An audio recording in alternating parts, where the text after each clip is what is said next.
Right, మనం చూస్తున్నాం deputy CM Pawan Kalyan కావలిలో మధుసూదన్ భౌతిక కాయానికి నివాళులర్పించారు. మధుసూదన్ కుటుంబ సభ్యులను పరామర్శిస్తున్నారు. జమ్మూ కాశ్మీర్లోని పహల్గాంలో జరిగిన ఉగ్ర దాడిలో మధుసూదన్ ప్రాణాలు కోల్పోయారు. మధుసూదన్కి జనసేనలో సభ్యత్వం ఉంది.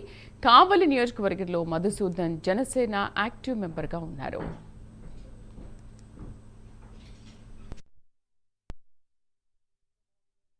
నెల్లూరు జిల్లాకు సంబంధించినటువంటి కావలి వాసి మధుసూదన్ రావు మృతివాత పడిన విషయం తెలిసింది. ఈ నేపథ్యంలో ఆయన ఇంటి వద్ద పూర్తి స్థాయిలో కూడా ఏదైతే విఐపీలతో పాటు పలువురు ఎమ్మెల్యేలు కాసేపటి క్రితం డిప్యూటీ సీఎం పవన్ కళ్యాణ్ కూడా ఏదైతే మధుసూదన్ రావు కుటుంబ సభ్యులను పరామర్శిస్తున్నారు. ఆయన దాదాపు కూడా 20 నిమిషాల నుంచి కూడా లోపల కుటుంబ సభ్యులను పరామర్శిస్తున్నటువంటి పరిస్థితి మనం చూస్తుంటే వాళ్ళు ఎంతటి ఆవేదన చెందుతున్నారనే విషయం గురించి మనం తెలుసుకోవచ్చు. ఈ రోజు దాదాపు కూడా ప్రధానంగా మనం చూసుకోవచ్చు 27 మంది పైగా కూడా ఉగ్రదాడిలో మృతి చెందినటువంటి భారతీయులందరికీ కూడా ఈ రోజు చాలా శోక సముద్రంలో మునిగిపోతున్న పరిస్థితి కనపడతా ఉంది. దేశవ్యాప్తంగా 27 కుటుంబాలు పెద్ద దిక్కు పోగొట్టుకున్నటువంటి ఆ కుటుంబాలు ఈ రోజు నడి రోడ్డు మీద పడిపోయినటువంటి పరిస్థితి కనపడతా ఉంది. అందులో భాగంగానే నెల్లూరు జిల్లాకు సంబంధించినటువంటి కావలి వాసి ఏదైతే మధుసూదన్ రావు సంబంధించినటువంటి కుటుంబం అంతా కూడా ఈ రోజు ఒక్కసారిగా కూడా శోక సముద్రంలో మిగిలిపోయింది. కన్నీటి పర్వంతమవుతున్నటువంటి పరిస్థితి కనపడతా ఉంది. మనం ప్రధానంగా కావలికి సంబంధించినటువంటి సోమిశెట్టి మధుసూదన్ రావు వృత్తిరీత్యా IBM లో ఆయన సీనియర్ ఆర్టికల్చర్ సంబంధించినటువంటి ఉద్యోగిగా పనిచేస్తున్నారు. ఆయన 20 ఏళ్ల క్రితం ఏదైతే బెంగళూరులోనే స్థిరపడ్డారు. ఆయన ఫ్యామిలీ మాత్రం బెంగళూరులో ఉంటుంది. బెంగళూరుకు సంబంధించినటువంటి అక్కడ నివాసం ఉంటూ తల్లిదండ్రులకు ఏదైనా ఇబ్బంది అయితే కావలికి వస్తూ కూడా ఆయన కుటుంబంలో ఉంటూ ఉండేవారు. ఇలాంటి పరిస్థితిని పూర్తి స్థాయిలో కూడా ఇకపై అసలు కొడుకు లేడు, వాళ్ళ అన్న లేడు అనే విషయాన్ని ఈ రోజు తల్లిదండ్రులు కానీ వాళ్ళ అక్క చెల్లెలు కానీ ఎంతో ఆవేదన చెందుతున్న పరిస్థితి కనపడతా ఉంది.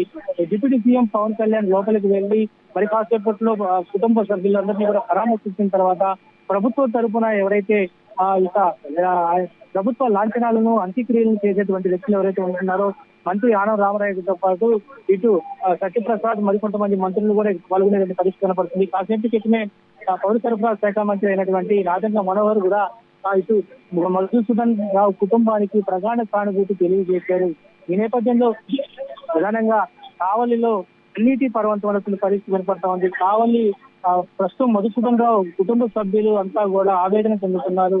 జవహర్ అంటూ కూడా మధుసూదన్ రావు భౌతిక కాయం ఎక్కడైతే ఉందో అక్కడ వాళ్ళంతా కూడా శ్లోకాన్ని వినిపిస్తున్నారు. ఈ రోజు దేశంలో జరిగినటువంటి ఈ ఉగ్రదాడి అనేది చాలా వరకు కూడా బాధాకరమైనటువంటి విషయంగా పరిగణలోకి తీసుకుంటున్నారు. ఈ రోజు దేశంలో ఉన్నటువంటి మతోన్మాదులకు సంబంధించినటువంటి ఈ యొక్క దాడిని కూడా ఖండిస్తున్నటువంటి పరిస్థితి కనపడతా ఉంది. శాసనసభ్యులు ఇక్కడ ఉన్నటువంటి కావలి నియోజకవర్గ ఎమ్మెల్యే కావ్య కృష్ణారెడ్డి ఉదయం నుంచి కూడా ఆ కుటుంబానికి నేనున్నాను, ఈ ఎందుకు పెద్ద దిక్కుగా ఉంటానంటూ కూడా ఆయన కుటుంబానికి భరోసా ఇస్తున్నారు. మరోవైపు వివిధ రకాలైనటువంటి అనేక సంఘాలు కూడా ఇక్కడికి ముస్లిం లేదు, మతాలకు సంబంధం లేకుండా ప్రతి ఒక్కరు కూడా ఇక మధుసూదన్ రావు మృతివాత పడినటువంటి ఉగ్రవాద దాడుల్లో అత్యంత కిరాతకంగా కూడా ఆయన హతమార్చినటువంటి ఏదైతే సందర్భం ఉందో దాన్ని డైరెక్ట్ గా చూసినటువంటి ఎవరైతే భార్య మధుసూదన్ రావు భార్య పక్కనే ఉండగా జమ్మూ కాశ్మీర్ లో పహల్గామ్ ఈ దాడి జరిగింది. ఒక్కసారిగా కూడా రైఫిల్తో AK-47 గన్ తో 43 బుల్లెట్లు హెడ్ నుంచి హెడ్ పైన నుంచి కొట్టడంతో ఏదైతే ఫైర్ చేయడంతో 43 బుల్లెట్లు మొత్తం బాడీ అంతా కూడా చిందరబందర అయిపోయింది. ఉదయం తీసుకోవచ్చినటువంటి బాడీ చెన్నైకి నుంచి డైరెక్ట్ గా శ్రీనగర్ ఢిల్లీ టు చెన్నైకి వచ్చింది. చెన్నై నుంచి వచ్చినటువంటి బాడీ నేరుగా కూడా రోడ్డు మార్గాన అంబులెన్స్ లో ఇక్కడికి తీసుకువచ్చారు. ఇక్కడ తీసుకువచ్చిన తర్వాత ఉదయం 6:50 7:30కి వచ్చింది. వచ్చినప్పటి నుంచి బంధువులు వాళ్ళ యొక్క చెల్లెళ్ళు భార్య పిల్లలంతా కూడా ఆవేదన చెందారు. కన్నీటి పర్వంతమయ్యారు. ఎక్కడికెక్కడ కూడా ఈ యొక్క ఎవరైతే మధుసూదన్ రావు యొక్క గతంలో ఆయనతో ఉన్నటువంటి విషయాలను నెమరవేసుకుంటూ ఉన్నారు. ఎక్కడైనా కూడా మధుసూదన్ రావు అందరితో చురుగ్గా ఉండేటువంటి వ్యక్తి, అందరితో కలిసిమెలిసి ఉండేటువంటి వ్యక్తి, అందరికీ సహాయం చేసేటువంటి వ్యక్తి ఇక లేరనే విషయాన్ని జీర్ణించుకోలేకపోతున్నారు.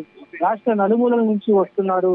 ఆయనతో పాటు చదివినటువంటి చిన్న ఏదైతే 2వ తరగతి 3వ తరగతి విద్యార్థి వ్యక్తులు కూడా ఆయన చనిపోయారు, ఇక లేరనే విషయాన్ని జీర్ణించుకోలేకపోతున్నారు. ఈరోజు మధుసూదన్ రావు కుటుంబానికి మేమంతా అండగా ఉంటాము.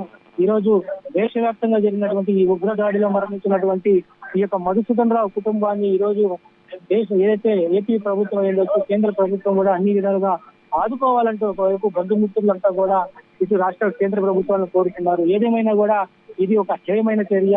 ఏదైతే ఆర్మీ దుస్తులతో వచ్చినటువంటి ఎవరైతే ఉగ్రవాదులు ఉన్నారో ఇది పిరికి పంది చర్య అంటూ కూడా అనేక మంది కూడా మాట్లాడడం జరిగింది. ఎంతటి ఎవరైతే అనుభవం ఉన్నటువంటి సాఫ్ట్వేర్ ఉద్యోగంలో ఉన్నటువంటి వ్యక్తి మధుసూదన్ రావు చిన్న పాప ఎవరైతే వాళ్ళ కూతురు వేద ఎగ్జామ్స్ అయిపోయిన తర్వాత కాస్త ఫ్రీగా మెంటల్ హ్యాపీగా ఉంటుంది కాబట్టి జమ్మూ కాశ్మీర్ ట్రిప్ వీళ్ళంతా కూడా 3-4 కుటుంబాలు ఒక ప్యాకేజ్ ప్రకారంగా 5 రోజుల పాటు జమ్మూ కాశ్మీర్కి వెళ్ళారు. జమ్మూ కాశ్మీర్ లో అనేక ప్రకృతి అందాలను చూసేందుకు కూడా తరలి వెళ్ళినటువంటి పరిస్థితిలో ఏదైతే పహల్గామ్ సంబంధించినటువంటి ఏరియాకి ఈ కుటుంబం అంతా కూడా వెళ్ళింది. ఈ కుటుంబం వెళ్ళినటువంటి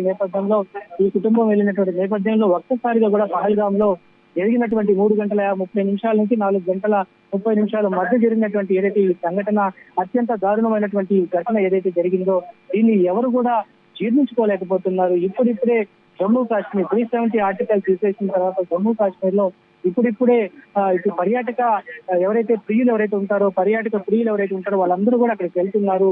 జమ్మూని కాశ్మీర్ సంబంధించినటువంటి అందాలు ప్రకృతి ప్రయోగాలను చూసేందుకు అందరికీ వెళ్తున్నటువంటి పరిస్థితి కనపడతా ఉంది.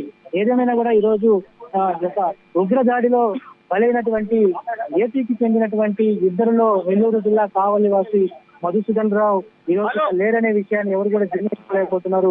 కుటుంబం అంతా కూడా ఈ రోజు పెద్ద దిక్కు పోగొట్టుకున్నటువంటి ఈ రోజు వాళ్ళ తల్లిదండ్రులను చూస్తే ఎంతో బాధాకరమైన విషయం. తల్లిదండ్రులు ఇద్దరు కూడా 80 సంవత్సరాల పైన ఉంటుంది.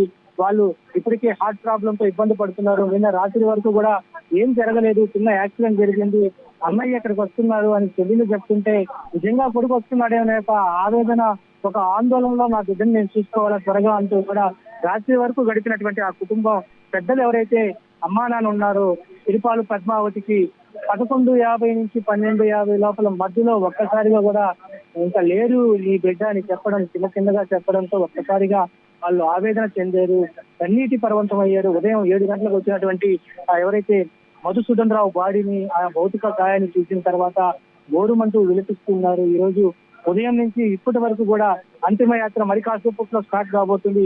ఈ అంతిమయాత్ర కొనసాగేంత వరకు కూడా వాళ్ళు అలాగానే కూర్చున్నారు. ఎలాంటి ఇబ్బందికరమైనటువంటి వాతావరణం నాకు లేదు, నా బిడ్డను నేను చూసుకోవాలా, చివరిసారి వాడి యొక్క స్పర్శని నేను చూసుకోవాలంటూ కూడా అక్కడే వాళ్ళు ఎదురుగా కూర్చొని అందరితో మాట్లాడుతున్నటువంటి విషయాన్ని చూస్తుంటే ఎంతో హృదయ విధాకరమైనటువంటి ఒక ఆందోళన కలిగిస్తుందని చెప్పుకోవచ్చు. ఏదేమైనా కూడా మరి కాసేపట్లో ఈ యొక్క ప్రధానమైనటువంటి అంతిమ యాత్ర స్టార్ట్ కాబోతుంది. ఈ అంతిమ యాత్ర ఇక్కడ గుడంగుంటకు సంబంధించినటువంటి హిందూ శ్మశాన వాటిక వద్దకు చేరుకోగానే అక్కడ గౌరవప్రదమైనటువంటి ఏదైతే ప్రభుత్వపరమైనటువంటి ఈ యొక్క అంతిమ యాత్రకు సంబంధించినటువంటి గౌరవపరమైనటువంటి జరుగుతుంది. దీనికి ప్రభుత్వ ఎవరైతే పెద్దలుగా ఆనం రామనారెడ్డి ఈ యొక్క ప్రభుత్వ లాంఛనాలను అందజేయబోతున్నారు. ఇప్పటికే మధుసూదన్ రావు ఇంటికి డిప్యూటీ సీఎం పవన్ కళ్యాణ్ వచ్చి కూడా అరగంట సేపు అవుతుంది. అరగంట పైగా కూడా ఆయన ఆ లోపల ఎవరైతే చనిపోయినటువంటి మధుసూదన్ రావు భార్య, కుమారులు మరి బంధుమిత్రులతో మాట్లాడుతున్నారు. ప్రధానంగా భార్య ముందే చంపడం అనేది ఎంతో దారుణమైనది. ఎందుకంటే ఆమె బతికినంత కాలం ఆ బాధ అనేది వెంటాడుతూ ఉంటుంది. నా కళ్ళ ముందే నా భర్తను చంపేశారు, నేను వద్దు అన్నప్పటికీ నన్ను చంపేయమన్నప్పుడు కూడా మిమ్మల్ని చంపం పోయి మోడీకి చెప్పుకోపోయినట్టు కూడా హిందీలో వాళ్ళు మాట్లాడినటువంటి మాటలు ఎంతో బాధాకరంగా ఉన్నాయని చెప్పి మీనాక్షి ఎవరైతే భార్య ఆవేదన చెందుతుంది. ఏదేమైనా కూడా పవన్ కళ్యాణ్, డిప్యూటీ పవన్ కళ్యాణ్, సీఎం అయినటువంటి పవన్ కళ్యాణ్ అరగంట అయింది ఇప్పటికీ లోపలికి వెళ్ళినటువంటి వాళ్ళు ఎవరైతే కుటుంబ సభ్యులు ఉన్నారో వాళ్ళతో మాట్లాడుతున్నారు. మాట్లాడిన తర్వాత మరి బయటకు వచ్చి మీడియాతో మాట్లాడేటువంటి అవకాశాలు కనపడుతున్నాయి. మీడియాతో మాట్లాడేటప్పుడు ఎలాంటి వ్యాఖ్యలు చేయబోతున్నారు అనేది మాత్రం దేశవ్యాప్తంగా కూడా ఒక సంచలనంగా మారిందని చెప్పుకోవచ్చు. ఎందుకంటే హిందూ మతాన్ని, హిందూ సమాజాన్ని, ఈరోజు సనాతన ధర్మాన్ని ఈరోజు ముందుకు తీసుకెళ్తున్నటువంటి వ్యక్తి పవన్ కళ్యాణ్. సో పవన్ కళ్యాణ్ సంబంధించినటువంటి దాడిలో ఇలాంటి పద్ధతిని, వైఖరిని కూడా రైట్. Thank you Naresh.